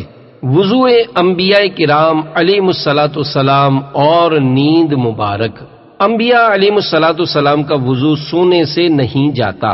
فائدہ، انبیاء علیہم الصلاۃ والسلام کی آنکھیں سوتی ہیں، دل کبھی نہیں سوتا۔ بعض نواقض وضو یعنی بعض وضو توڑنے والی چیزیں انبیاء علیہم الصلاۃ والسلام کے لیے یوں ناقض وضو یعنی وضو ٹوٹنے کا سبب نہیں کہ ان کا وقوع یعنی واقع ہونا ہی ان سے محال یعنی ناممکن ہے، جیسے جنون یعنی پاگل پن یا نماز میں قہقہا۔ غشی یعنی بے ہوشی بھی انبیاء علیہم الصلاۃ والسلام کے جسم ظاہر پر طاری ہو سکتی ہے، دل مبارک اس حالت میں بھی بیدار و خبردار رہتا۔ مساجد کے وضو خانے۔ مسواک کرنے سے بعض اوقات دانتوں میں خون آ جاتا ہے اور تھوک بھی سرخ ہونے کی وجہ سے ناپاک ہو جاتا ہے، مگر افسوس کہ احتیاط نہیں کی جاتی۔ مساجد کے وضو خانے بھی اکثر کم گہرے ہوتے ہیں، جس کی وجہ سے سرخ تھوک والی کلی کے چھینٹے کپڑوں یا بدن پر پڑتے ہیں۔ نیز گھر کے حمام کے پختہ فرش پر وضو کرتے وقت اس سے بھی زیادہ چھینٹے پڑتے ہیں۔ گھر میں وضو خانہ بنوائیے۔ آج کل بیسن یعنی ہاتھ دھونے کی کنڈی پر کھڑے کھڑے وضو کرنے کا رواج ہے، جو کہ خلاف مستحب ہے۔ افسوس، لوگ آسائشوں بھری بڑی بڑی کوٹھیاں تو بناتے ہیں مگر اس میں وضو خانہ نہیں بنواتے۔ سنتوں کا درد رکھنے والے اسلامی بھائیوں کی خدمتوں میں مدنی التجا ہے کہ ہو سکے تو اپنے مکان میں کم از کم ایک ٹونٹی کا وضو خانہ ضرور بنوائیے۔ اس میں یہ احتیاط ضرور رکھیے کہ ٹونٹی کی دھار براہ راست فرش پر گرنے کے بجائے ڈھلوان پر گرے، ورنہ دانتوں میں خون وغیرہ آنے کی صورت میں بدن یا لباس پر چھینٹے اڑنے کا مسئلہ رہے گا۔ اگر آپ محتاط وضو خانہ بنوانا چاہتے ہیں تو اسی رسالے کے پیچھے دیے ہوئے نقشے سے رہنمائی حاصل کیجیے۔ WC میں پانی سے استنجا کرنے کی صورت میں عموماً دونوں پاؤں کے ٹخنوں کی طرف چھینٹے آتے ہیں، لہذا فراغت کے بعد احتیاطاً پاؤں کے یہ حصے دھو لینے چاہیے۔ وضو خانہ بنوانے کا طریقہ۔ ایک نل کے گھریلو وضو خانے کی کل مساحت یعنی لمبائی 42.5 انچ اور چوڑائی 49.25 انچ، اونچائی زمین سے 14.25 انچ، اس کے اوپر مزید 7.5 انچ اونچی نشست گاہ یعنی سیٹ، جس کا عرض یعنی چوڑائی 32.5 انچ اور لمبائی ایک سرے سے دوسرے سرے تک یعنی زینے کی مانند۔ اس نشست گاہ اور سامنے کی دیوار کا درمیانی فاصلہ 25 انچ۔ آگے کی طرف اس طرح ڈھلوان یعنی سلوپ بنوائیے کہ نالی 7.5 انچ سے زیادہ نہ ہو۔ پاؤں رکھنے کی جگہ قدم کی لمبائی سے معمولی سے زیادہ، مثلاً کل 11.25 انچ ہو، اور اس ساری جگہ کا اگلا حصہ 4.5 انچ کھردرا رکھیے تاکہ رگڑ کر پاؤں کا میل خصوصاً سردیوں میں چھڑایا جا سکے۔ ایل یا یو ساخت کا مکسچر نل نالی کی زمین سے 32 انچ اوپر ہو۔ نل کی ترکیب اس طرح رکھیے کہ پانی کی دھار ڈھلوان یعنی سلوپ پر گرے اور آپ کے لیے دانتوں کے خون وغیرہ نجاست سے بچنا آسان ہو۔ حسب ضرورت ترمیم کر کے مساجد میں بھی اسی ترکیب سے وضو خانہ بنوایا جا سکتا ہے۔ نوٹ: اگر ٹائلز لگوانی ہو تو کم از کم ڈھلوان میں سفید رنگ کی لگوائیے تاکہ مسواک کرنے میں اگر دانتوں سے خون آتا ہو تو تھوک وغیرہ میں نظر آ جائے۔ یا رسول خدا کے 9 حروف کی نسبت سے وضو خانے کے 9 مدنی پھول۔ نمبر 1، ممکن ہو تو اسی رسالے کے پیچھے دیے ہوئے نقشے سے رہنمائی حاصل کر کے اپنے گھر میں وضو خانہ بنوائیے۔ نمبر 2، معمار کے دلائل سنے بغیر دیے ہوئے نقشے کے مطابق بنے ہوئے گھریلو وضو خانے کے بالائی یعنی اوپر رکھنے والے فرش کی ڈھلوان سلوپ 2 انچ رکھیے۔ نمبر 3، اگر ایک سے زیادہ نل لگوانے ہوں تو 2 نلوں کے درمیان 25 انچ کا فاصلہ رکھیے۔ نمبر 4، وضو خانے کی ٹونٹی میں حسب ضرورت کپڑا یا پلاسٹک کی نپل لگا لیجیے۔ نمبر 5، اگر پائپ دیوار کے باہر سے لگوائیں تو نشست گاہ ضرورتاً 1 یا 2 انچ مزید دور کر لیجیے۔ نمبر 6، بہتر یہ ہے کہ کچا کام کروا کر ایک آدھ بار اس پر بیٹھ کر یا وضو کر کے اچھی طرح دیکھ لینے کے بعد پختہ کروائیے۔ نمبر 7، وضو خانے یا حمام وغیرہ کے فرش پر ٹائلز لگوانے ہوں تو کھردرے یعنی سلپ ریزسٹنس ٹائلز لگوائیے تاکہ پسلنے کا خطرہ کم ہو جائے۔ نمبر 8، پاؤں رکھنے کی جگہ کا سرا یعنی کنارہ اور اس کی ڈھلان کہ کم از کم 2 انچ حصے پر ٹائلز نہ ہو بلکہ وہ حصہ سیمنٹ سے کھردرا اور گول بنوائیے تاکہ ضرورتاً پاؤں رگڑ کر میل چھڑایا جا سکے۔ نمبر 9، باورچی خانہ، غسل خانہ، بیت الخلاء کا فرش، کھلا صحن، چھت، مسجد کا وضو خانہ اور جہاں جہاں پانی بہانے کی ضرورت پڑتی ہے ان مقامات کے فرش کی ڈھلوان یعنی سلوپ معیار جو بتائے اس سے بلا جھجک 1.5 گنا یعنی مثلا وہ 2 انچ کہے تو آپ 3 انچ رکھوائیے۔ معمار تو یہی کہے گا کہ آپ فکر مت کیجئے، ایک قطرہ بھی پانی نہیں رکے گا۔ اگر آپ اس کی باتوں میں آ گئے تو ہو سکتا ہے ڈھلوان برابر نہ بنے، لہذا اس کی بات پر اعتماد نہیں کریں گے تو انشاءاللہ عز و جل اس کا فائدہ آپ خود ہی دیکھ لیں گے، کیونکہ مشاہدہ یہی ہے کہ اکثر فرش وغیرہ پر جگہ جگہ پانی کھڑا ہو جاتا ہے۔ جن کا وضو نہ رہتا ہو ان کے لیے 6 احکام۔ نمبر 1، قطرہ آنے، پیچھے سے ری خارج ہونے، زخم بہنے، دکھتی آنکھ سے بوجہ مرض آنسو بہنے، کان، ناف، پستان سے پانی نکلنے، پھوڑے یا ناسور سے رطوبت بہنے اور دست آنے سے وضو ٹوٹ جاتا ہے۔ اگر کسی کو اس طرح کا مرض مسلسل جاری رہے اور شروع سے آخر تک پورا ایک وقت گزر گیا کہ وضو کے ساتھ نماز فرض ادا نہ کر سکا، وہ شرعاً معذور ہے۔ ایک وضو سے اس وقت میں جتنی نمازیں چاہے پڑھے، اس کا وضو اس مرض سے نہیں ٹوٹے گا۔ اس مسئلے کو مزید آسان لفظوں میں سمجھانے کی کوشش کرتا ہوں۔ اس قسم کے مریض اور مریضہ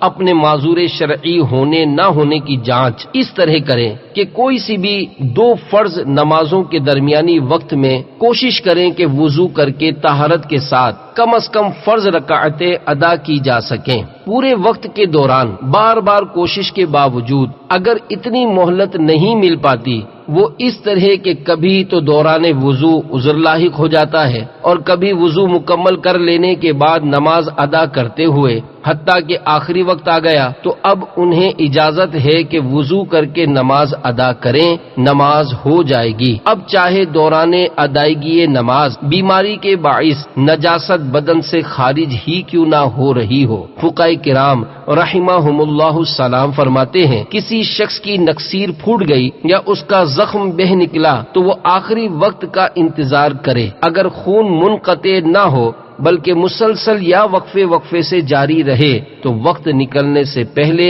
وضو کر کے نماز ادا کرے۔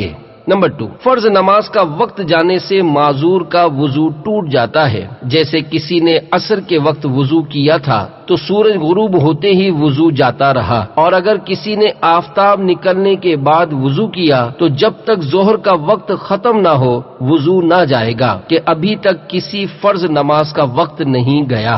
فرض نماز کا وقت جاتے ہی معذور کا وضو جاتا رہتا ہے، اور یہ حکم اس صورت میں ہوگا جب معذور کا عذر دوران وضو یا بعد وضو ظاہر ہو۔ اگر ایسا نہ ہو اور دوسرا کوئی حدث یعنی وضو توڑنے والا معاملہ بھی لاحق نہ ہو تو فرض نماز کا وقت جانے سے وضو نہیں ٹوٹے گا۔ نمبر 3، جب عذر ثابت ہو گیا تو جب تک نماز کے ایک پورے وقت میں ایک بار بھی وہ چیز پائی جائے معذور ہی رہے گا۔ مثلا کسی کو سارا وقت قطرہ آتا رہا اور اتنی مہلت ہی نہ ملی کہ وضو کر کے فرض ادا کر لے تو معذور ہو گیا۔ اب دوسرے اوقات میں اتنا موقع مل جاتا ہے ہے کہ وضو کر کے نماز پڑھ لے مگر ایک آدھ دفعہ قطرہ آ جاتا ہے تو اب بھی معذور ہے۔ ہاں اگر پورا ایک وقت ایسا گزر گیا کہ ایک بار بھی قطرہ نہ آیا تو معذور نہ رہا، پھر جب کبھی پہلی حالت آئی یعنی سارا وقت مسلسل مرض ہوا تو پھر معذور ہو گیا۔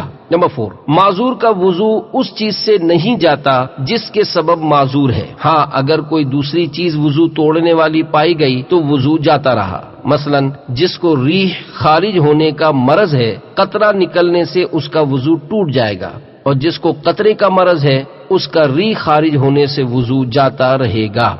نمبر 5، معذور نے کسی حدث یعنی وضو توڑنے والے عمل کے بعد وضو کیا اور وضو کرتے وقت وہ چیز نہیں ہے جس کے سبب معذور ہے، پھر وضو کے بعد وہ عذر والی چیز پائی گئی تو وضو ٹوٹ گیا۔ یہ حکم اس صورت میں ہوگا جب معذور نے اپنا عذر کے بجائے کسی دوسرے سبب کی وجہ سے وضو کیا ہو۔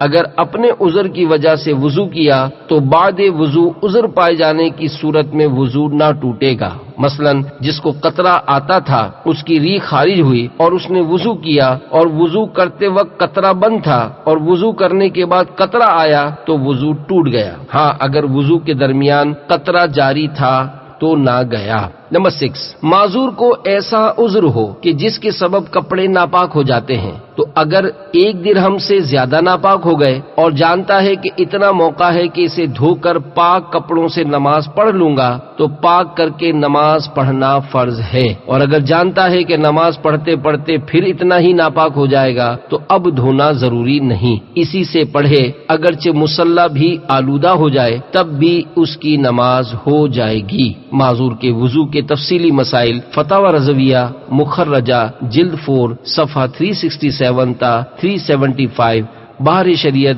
جلد 1 صفحہ 385 تا 387 سے معلوم کر لیجئے۔ 7 متفرقات۔ نمبر 1، پیشاب، پاخانہ، منی، کیڑا یا پتھری مرد یا عورت کے آگے یا پیچھے سے نکلیں تو وضو جاتا رہے گا۔ نمبر 2، مرد یا عورت کے پیچھے سے معمولی سی ہوا بھی خارج ہوئی وضو ٹوٹ گیا، مرد یا عورت کے آگے سے ہوا خارج ہوئی وضو نہیں ٹوٹے گا۔ نمبر 3، بے ہوش ہو جانے سے وضو ٹوٹ جاتا ہے۔ نمبر 4، بعض لوگ کہتے ہیں کہ خنزیر کا نام لینے سے وضو ٹوٹ جاتا ہے، یہ غلط ہے۔ نمبر 5، دوران وضو اگر ریح خارج ہو یا کسی سبب سے وضو ٹوٹ جائے تو نئے سرے سے وضو کر لیجئے، پہلے دھلے ہوئے اعضاء بے دھلے ہو گئے۔ نمبر 6، قرآن پاک یا اس کی کسی آیت کو یا کسی بھی زبان میں قرآن پاک کا ترجمہ ہو اس کو بے وضو چھونا حرام ہے۔ نمبر 7، آیت کو بے چھوئے دیکھ کر یا زبانی بے وضو پڑھنے میں حرج نہیں۔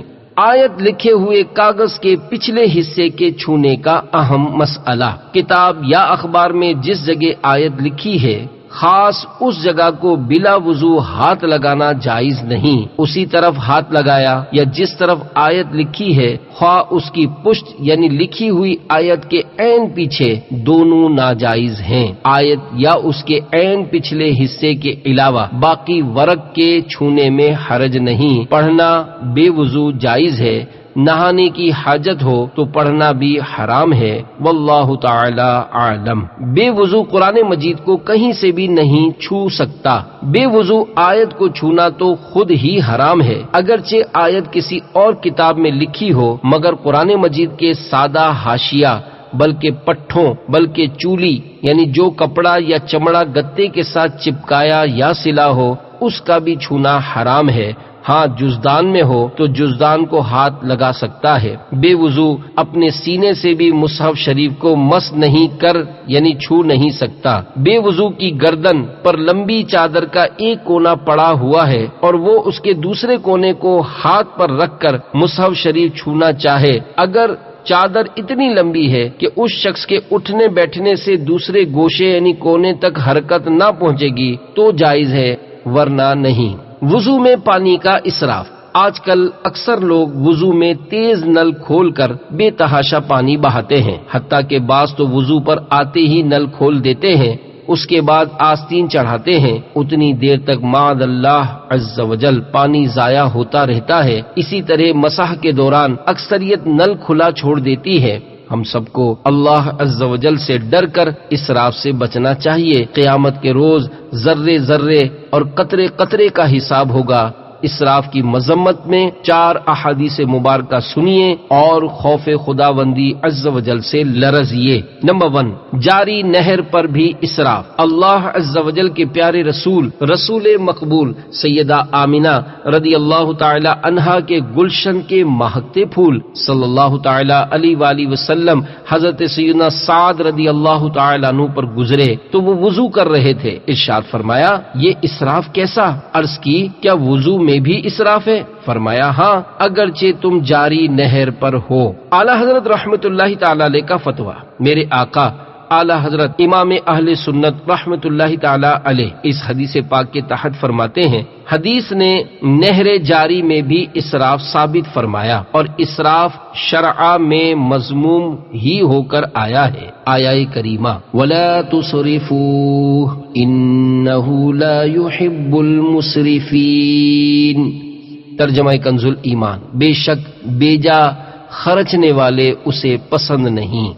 مطلق ہے تو یہ اسراف بھی مذموم و ممنوع ہی ہوگا، بلکہ خود اسراف فی الوضو میں بھی صیغہ نہیں وارد اور نہی حقیقتاً مفید تحریم، یعنی وضو میں اسراف کی نہیں ممانعت کا حکم آیا ہے اور حقیقت میں ممانعت کا حکم حرام ہونے کا فائدہ دیتا ہے۔ مفتی احمد یار خان علیہ رحمت الحنان کی تفسیر۔ مفسر شہیر حضرت مفتی احمد یار خان علیہ رحمت الحنان اعلی حضرت رحمت اللہ تعالی علیہ کے فتویٰ میں پیش کردہ سورۃ الانعام کی آیت کریمہ نمبر 141 کے تحت بیجا خرچ یعنی اسراف کی تفصیل بیان کرتے ہوئے رقم تراز ہیں۔ ناجائز جگہ پر خرچ کرنا بھی بیجا خرچ ہے اور سارا مال خیرات کر کے بال بچوں کو فقیر بنا دینا بھی بیجا خرچ ہے۔ ضرورت سے زیادہ خرچ بھی بیجا خرچ ہے، اسی لیے اعضائے وضو کو بلا اجازت شرعی 4 بار دھونا اسراف مانا گیا ہے۔ نمبر 2، اسراف نہ کر۔ حضرت سیدنا عبداللہ بن عمر رضی اللہ تعالی عنہما فرماتے ہیں، اللہ عز و جل کے محبوب دانہ غیوب منزہ عن العیوب صلی اللہ تعالی علیہ وآلہ وسلم نے ایک شخص کو وضو کرتے دیکھا، فرمایا اسراف نہ کر، اسراف نہ کر۔ نمبر 3، اسراف شیطانی کام ہے۔ حضرت سیدنا انس رضی اللہ تعالیٰ عنہ سے روایت ہے، وضو میں بہت سا پانی بہانے میں کچھ خیر یعنی بھلائی نہیں اور وہ کام شیطان کی طرف سے ہے۔ نمبر 4، جنت کا سفید محل مانگنا کیسا؟ حضرت سیدنا عبداللہ ابن مغفل رضی اللہ تعالیٰ عنہ نے اپنے بیٹے کو اس طرح دعا مانگتے سنا کہ الہی عز و جل، میں تجھ سے جنت کا داہنی یعنی سیدھی طرف والا سفید محل مانگتا ہوں۔ تو فرمایا کہ اے میرے بچے، اللہ عز و جل سے جنت مانگو اور دوزخ سے اس کی پناہ مانگو۔ میں نے رسول اللہ صلی اللہ علیہ وآلہ وسلم کو فرماتے سنا کہ اس امت میں وہ قوم ہوگی جو وضو اور دعا میں حد سے تجاوز کیا کرے گی۔ مفسر شہیر حکیم الامت حضرت مفتی احمد یار خان علیہ رحمت الحنان اس حدیث پاک کے تحت فرماتے ہیں، دعا میں تجاوز یعنی حد سے بڑھنا تو یہ ہے کہ ایسی بات کا تعین کیا جائے جس کی ضرورت نہیں، جیسے ان کے صاحبزادے نے کیا۔ فردوس جو کہ سب سے اعلیٰ جنت ہے، اس کا مانگنا بہت بہتر ہے کہ اس میں شخصی تعین یعنی اپنی طرف مقرر کرنا نہیں، نوعی تقرر یعنی قسم مقرر کرنا ہے، اس کا حکم دیا گیا ہے۔ برا کیا، ظلم کیا۔ ایک اعرابی نے خدمت اقدس میں حضور سید عالم صلی اللہ علیہ وآلہ وسلم میں حاضر ہو کر وضو کے بارے میں پوچھا۔ حضور اقدس صلی اللہ علیہ وآلہ وسلم نے انہیں وضو کر کے دکھایا جس میں ہر عضو 3 بار دھویا، پھر فرمایا وضو اس طرح ہے تو جو اس سے زائد کرے یا کم کرے اس نے برا کیا اور ظلم کیا۔ اسراف صرف 2 صورتوں میں ہی گناہ ہے۔ میرے آقا حضرت امام احمد رضا خان علیہ رحمت الرحمان لکھتے ہیں، یہ وعید اس صورت میں ہے کہ جب یہ اعتقاد رکھتے ہوئے زیادہ کرے کہ زیادہ کرنا ہی سنت ہے، اور اگر تسلیس یعنی 3 بار دھونے کو سنت مانا اور وضو پر وضو کے ارادے یا شک کے وقت اطمینان قلب کے لیے یا تبرید یعنی ٹھنڈک کے حصول یا تنظیف یعنی صفائی کے لیے زیادہ کیا یا کسی حاجت کی وجہ سے کمی کی تو کوئی حرج نہیں۔ صرف 2 صورتوں میں اسراف ناجائز و گناہ ہوتا ہے، ایک یہ کہ کسی گناہ میں صرف و استعمال کریں، دوسرے بیکار محض مال ضائع کریں۔ وضو و غسل میں 3 بار سے زائد پانی ڈالنا جبکہ غرض صحیح یعنی جائز مقصد سے ہو، ہرگز اسراف نہیں کہ جائز غرض میں خرچ کرنا نہ خود معصیت یعنی نافرمانی ہے، نہ بیکار اضاعت یعنی ضائع کرنا۔ عملی طور پر وضو سیکھیے۔ میٹھے میٹھے اسلامی بھائیوں، اس حدیث پاک سے معلوم ہوا کہ سکھانے کے لیے خود عملی طور پر وضو کر کے دوسروں کو دکھانا سرکار مدینہ صلی اللہ تعالی علیہ وآلہ وسلم سے ثابت ہے۔ مبلغین کو چاہیے کہ اس حدیث پاک پر عمل کرتے ہوئے بغیر اسراف کے صرف حسب ضرورت پانی بہا کر 3 بار آزاد دھو کر وضو کر کے اسلامی بھائیوں کو دکھائے۔ بلا ضرورت شرعی کوئی عضو 4 بار نہ دھلے، اس کا خیال رکھا جائے۔ پھر جو بخوشی اپنی اصلاح کروانا چاہے وہ بھی وضو کر کے مبلغ کو دکھائے اور اپنی غلطیاں دور کروائے۔ دعوت اسلامی کے سنتوں کی تربیت کے مدنی قافلوں میں عاشقان رسول کی صحبت میں یہ مدنی کام آسان طریقے پر ہو سکتا ہے۔ درست وضو کرنا ضرور سیکھ لیجئے۔ صرف 1 آدھ بار وضو کا طریقہ پڑھ لینے سے صحیح معنوں میں وضو کرنا آ جائے یہ بہت مشکل ہے، بار بار مشق کرنی ہوگی۔ وضو سیکھنے کے لیے دعوت اسلامی کے اشاعتی ادارے مکتبۃ المدینہ کی جاری کردہ VCD بنام وضو کا طریقہ دیکھنا انتہائی مفید ہے۔ مسجد اور مدرسے کے پانی کا اسراف۔ مسجد و مدرسے وغیرہ کے وضو خانے کا پانی وقف کے حکم میں ہوتا ہے۔ اس پانی اور اپنے گھر کے پانی کے احکام میں فرق ہوتا ہے۔ جو لوگ مسجد کے وضو خانے پر بے دردی کے ساتھ پانی بہاتے ہیں بلکہ وضو میں بلا ضرورت فقط غفلت یا جہالت کے سبب 3 سے زائد مرتبہ آزاد ہوتے ہیں، وہ اس مبارک فتوے پر غور فرمائیں، خوف خدا عز و جل سے لرزیں اور توبہ کریں۔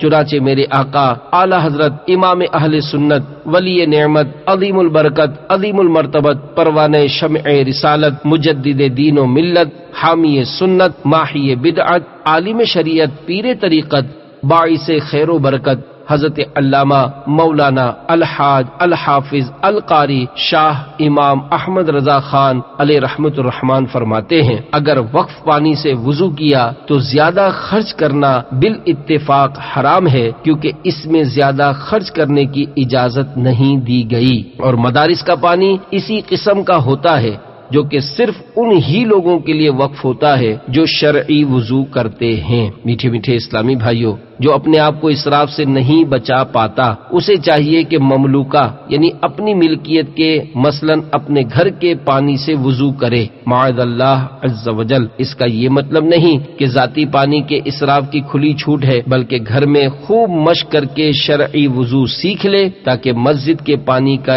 اسراف کر کے حرام کا مرتکب نہ ہو۔ احمد رضا کے 7 حروف کی نسبت سے اعلی حضرت کی طرف سے اسراف سے بچنے کی 7 تدابیر۔ نمبر 1، بعض لوگ چلو لینے میں پانی ایسا ڈالتے ہیں کہ ابل جاتا ہے، حالانکہ جو گرا بیکار گیا، اس سے احتیاط کیجیے۔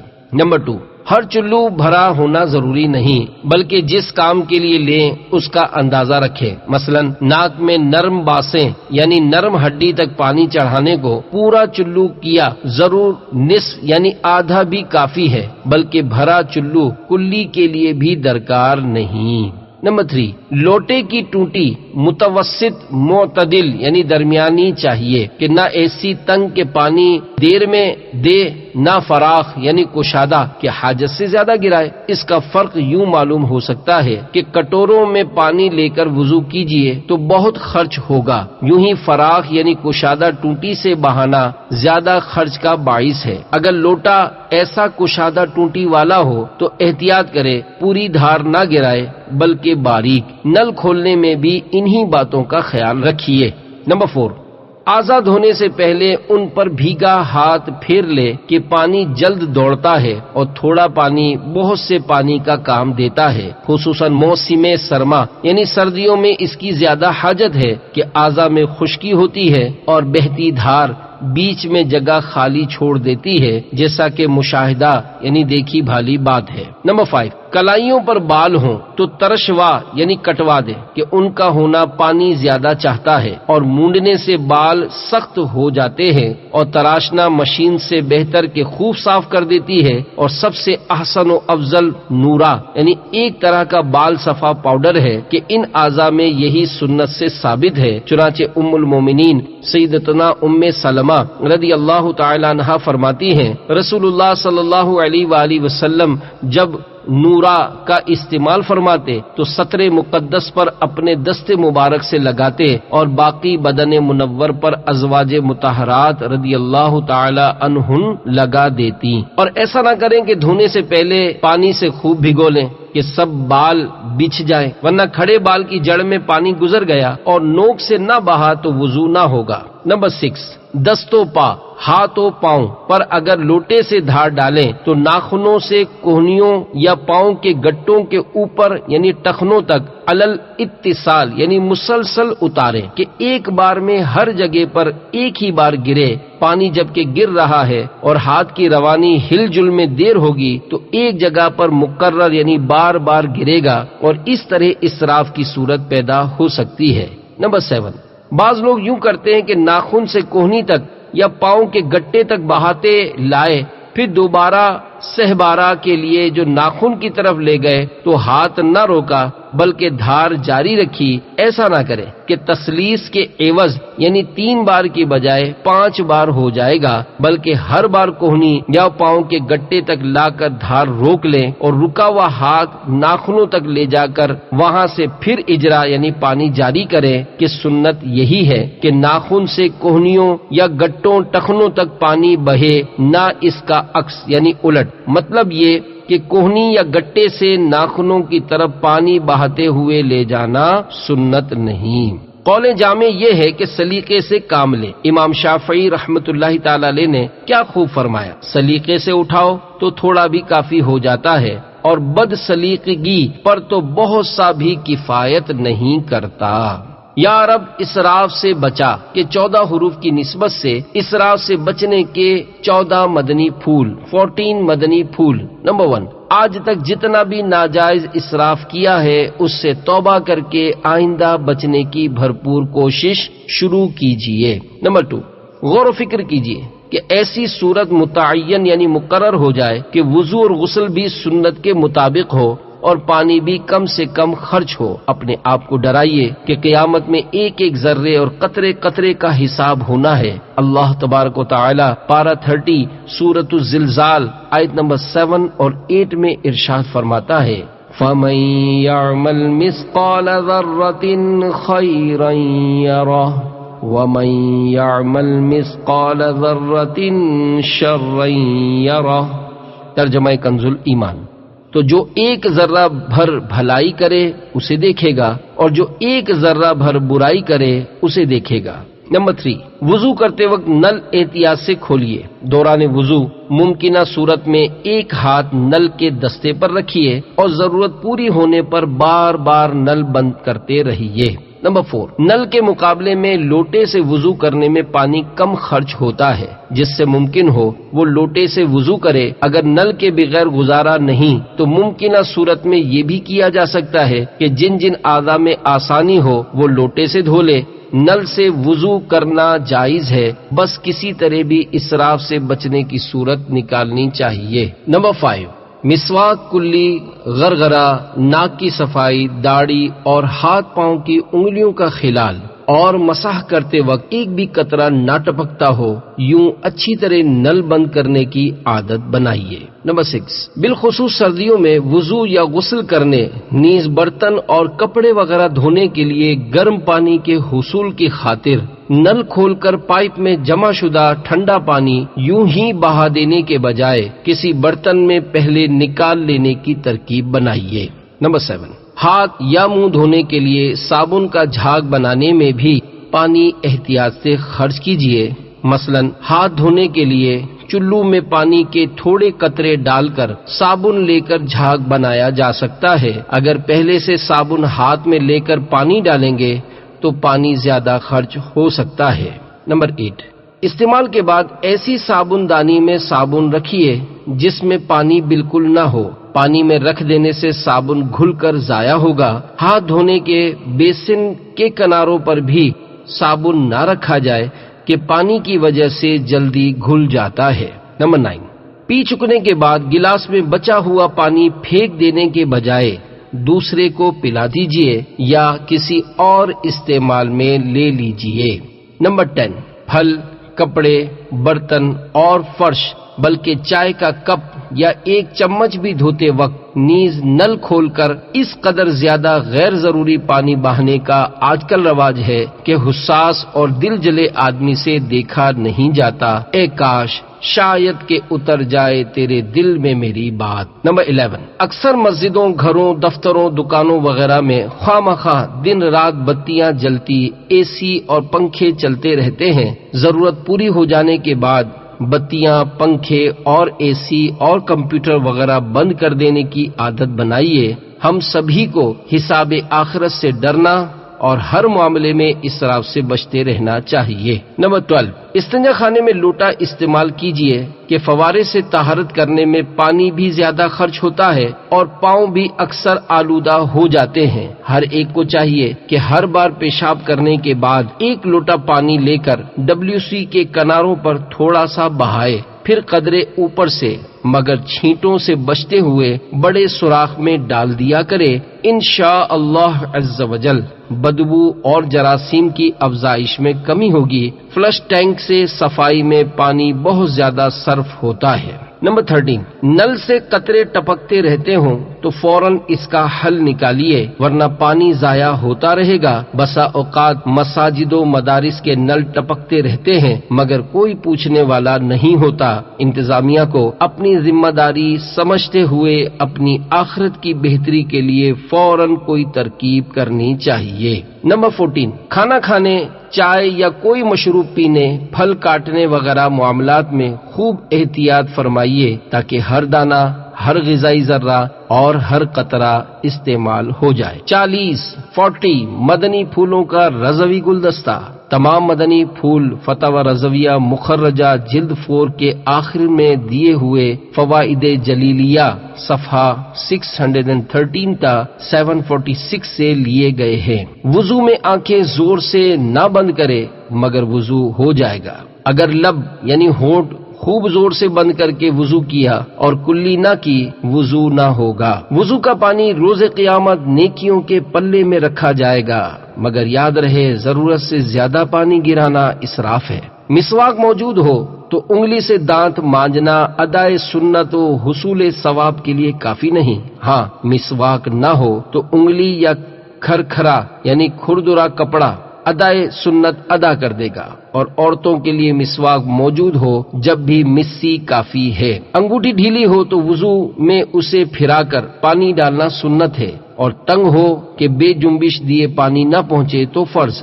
یہی حکم بالی یعنی کان کے زیور وغیرہ کا ہے۔ اعضاء کا مل مل کر دھونا وضو اور غسل دونوں میں سنت ہے۔ اعضاء وضو دھونے میں حد شرعی سے اتنی خفیف تحریر یعنی ہر طرف سے معمولی سا بڑھانا جس سے حد شرعی تک استیعاب یعنی مکمل ہونے میں شبہ نہ رہے واجب ہے۔ وضو میں کلی یا ناک میں پانی ڈالنے کا ترک مکروہ ہے اور اس کی عادت ڈالے تو گناہگار ہوگا۔ یہ مسئلہ وہ لوگ خوب یاد رکھیں جو کلیاں ایسی نہیں کرتے کہ حلق تک ہر چیز کو دھوئیں، اور وہ کہ پانی جن کی نوک کو فقط چھو جاتا ہے سونگھ کر اوپر نہیں چڑھاتے، یہ سب گناہگار ہیں۔ اور غسل میں تو ایسا نہ ہو تو سرے سے نہ غسل ہوگا نہ نماز۔ وضو میں ہر عضو کو پورا 3 بار دھونا سنت مؤکدہ ہے، ترک کی عادت سے گناہگار ہوگا۔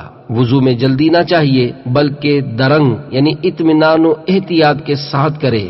عوام میں جو مشہور ہے کہ وضو جوانوں کا سا اور نماز بوڑھوں کی سی، یہ وضو کے بارے میں غلط ہے۔ منہ دھونے میں نہ گالوں پر ڈالے، نہ ناک پر، نہ زور سے پیشانی پر، یہ سب افعال جہال یعنی جاہلوں کے ہیں، بلکہ با آہستگی بالائے پیشانی یعنی پیشانی کے اوپر سے ڈالے کہ تھوڑی سے نیچے تک بہتا آئے۔ وضو میں منہ سے گرتا ہوا پانی مثلاً کلائی پر لیا اور کلائی پر بہا لیا، یعنی منہ دھونے میں منہ سے گرنے والے پانی سے ہاتھ کی کلائی نہیں دھو سکتے کہ اس سے وضو نہ ہوگا، اور غسل میں معاملہ جدا ہے، مثلا سر کا پانی پاؤں تک جہاں جہاں گزرے گا پاک کرتا جائے گا، وہاں نئے پانی کی ضرورت نہیں۔ آدمی وضو کرنے بیٹھا، پھر کسی مانع یعنی رکاوٹ کے سبب تمام یعنی مکمل نہ کر سکا تو جتنے افعال کیے ان پر ثواب پائے گا اگرچہ وضو نہ ہوا۔ جس نے خود ہی قصد یعنی ارادہ کیا کہ آدھا وضو کرے گا وہ ان افعال پر ثواب نہ پائے گا۔ یوں ہی جو وضو کرنے بیٹھا اور بلا عذر ناقص یعنی ادھورا چھوڑ دیا، وہ بھی جتنے افعال بجا لایا ان پر مستحق ثواب نہ ہونا چاہیے۔ اگر سر پر می یعنی بارش کی بوندیں اتنی گری کہ چہارم یعنی چوتھائی سر بھیگ گیا، مسح ہو گیا، اگرچہ اس شخص نے ہاتھ لگایا نہ قصد یعنی نہ نیت و ارادہ کیا۔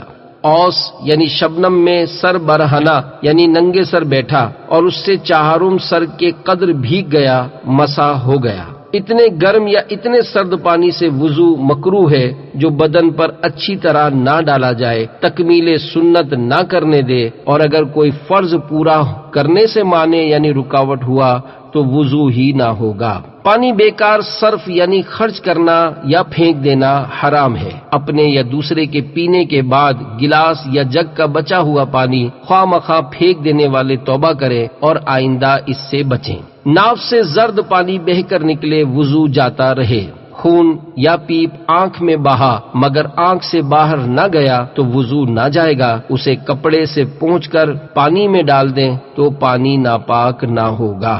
زخم پر پٹی بندھی ہے، اس میں خون وغیرہ لگ گیا، اگر اس قابل تھا کہ بندش نہ ہوتی تو بہہ جاتا، وضو گیا، ورنہ نہیں، نہ پٹی نہ پاک۔ قطرہ اتر آیا یا خون وغیرہ ذکر یعنی عضو تناسل کے اندر بہا، جب تک اس کے سوراخ سے باہر نہ آئے وضو نہ جائے گا، اور پیشاب کا صرف سوراخ کے منہ پر چمکنا وضو توڑنے کے لیے کافی ہے۔ نابالغ نہ کبھی بے وضو ہو نہ جنوب یعنی بے غسلہ، انہیں یعنی نابالغان کو وضو و غسل کا حکم عادت ڈالنے اور آداب سکھانے کے لیے ہے، ورنہ کسی حدث یعنی وضو توڑنے والے عمل سے ان کا وضو نہیں جاتا، نہ جماع سے ان پر غسل فرض ہو۔ باوضو نے ماں باپ کے کپڑے یا ان کے کھانے کے لیے پھل یا مسجد کا فرض ثواب کے لیے دھویا، پانی مستعمل نہ ہوگا، اگرچہ یہ افعال قربت یعنی رضا الہی کے ہیں۔ نابالغ کا پاک ہاتھ یا بدن کا کوئی جزو اگر بے وضو ہو پانی میں ڈالنے سے قابل وضو رہے گا۔ بدن ستھرا رکھنا، میل دور کرنا شرع میں مطلوب ہے کہ اسلام کی بنا یعنی بنیاد ستھرائی یعنی پاکیزگی و صفائی پر ہے۔ اس نیت سے باوضو نے بدن دھویا تو قربت یعنی کار ثواب بے شک ہے، مگر پانی مستعمل نہ ہوا۔ مستعمل پانی پاک ہے، اس سے کپڑا دھو سکتے ہیں، مگر اس سے وضو نہیں ہو سکتا، اور اس کا پینا یا اس سے آٹا گوندنا مکروہ تنزیہی ہے۔ پرایا پانی بے اجازت لے گیا، اگرچہ زبردستی یا چرا کر اس سے وضو ہو جائے مگر حرام ہے، البتہ کسی کے مملوک یعنی ملکیت کے کنویں سے اس کی ممانعت پر بھی پانی بھر لیا، اس کا استعمال جائز ہے۔ جس پانی میں مائع مستعمل کی دھار پہنچی یا واضح قطرے گرے اس سے وضو نہ کرنا بہتر۔ جاڑے میں وضو کرنے سے سردی بہت معلوم ہوگی، اس کی تکلیف ہوگی، مگر کسی مرض کا اندیشہ نہیں تو تیمم کی اجازت نہیں۔ شیطان کے تھوک اور پھونک سے نماز میں قطرے اور ریح کا شبہ ہو جاتا ہے۔ حکم ہے کہ جب تک ایسا یقین نہ ہو جس پر قسم کھا سکے اس وسوسے پر لحاظ نہ کرے۔ شیطان کہے کہ تیرا وضو جاتا رہا تو دل میں جواب دے لے کہ خبیث تو جھوٹا ہے، اور اپنی نماز میں مشغول رہے۔ مسجد کو ہر گھن کی چیز سے بچانا واجب ہے، اگرچہ پاک ہو، جیسے لعاب دہن، منہ کی رال، تھوک، بلغم، آب بینی مثلا ریٹھ یا ناک سے نزلے کا بہنے والا پانی، آب وضو۔ تنبیہ: بعض لوگ وضو کے بعد اپنے منہ اور ہاتھوں سے پانی پونچھ کر مسجد میں جھاڑتے ہیں، یہ محض حرام اور ناجائز ہے۔ پانی میں پیشاب کرنا مطلقاً مکروہ ہے، اگرچہ دریا میں ہو۔ جہاں کوئی نجاست پڑی ہو تلاوت مکروہ ہے۔ پانی ضائع کرنا حرام ہے، مال ضائع کرنا حرام ہے۔ زمزم شریف سے غسل و وضو بلا کراہت جائز ہے، اور پیشاب وغیرہ کر کے ڈھیلے سے خشک کر لینے کے بعد آب زمزم سے استنجا مکروہ، اور نجاست دھونا مثلا پیشاب کے بعد ٹیشو پیپر وغیرہ سے سکھائے بغیر گناہ۔ وہ اسراف کہ جو ناجائز و گناہ ہے وہ صرف ان دو صورتوں میں ہوتا ہے، ایک یہ کہ کسی گناہ میں صرف یعنی خرچ و استعمال کریں، دوسرے بیکار محض مال ضائع کریں۔ غسل میت سکھانے کے لیے مردے کو نہلایا اور اسے غسل دینے کی نیت نہ کی، وہ بھی پاک ہو گیا، اور زندوں پر سے بھی فرض اتر گیا کہ فعل بالقصد کافی ہے، ہاں بے نیت ثواب نہ ملے گا۔ یا رب مصطفیٰ عز وجل ہمیں اسراف سے بچتے ہوئے شرعی وضو کے ساتھ ہر وقت با وضو رہنا نصیب فرما، آمین بجاہ النبی الامین صلی اللہ تعالی علیہ وآلہ وسلم۔ با وضو مرنے والا شہید ہے، فرمان مصطفیٰ صلی اللہ تعالی علیہ وآلہ وسلم، اگر تم ہمیشہ باوضو رہنے کی استطاعت رکھو تو ایسا ہی کرو، کیونکہ ملک الموت جس بندے کی روح حالت وضو میں قبض کرتا ہے اس کے لیے شہادت لکھ دی جاتی ہے۔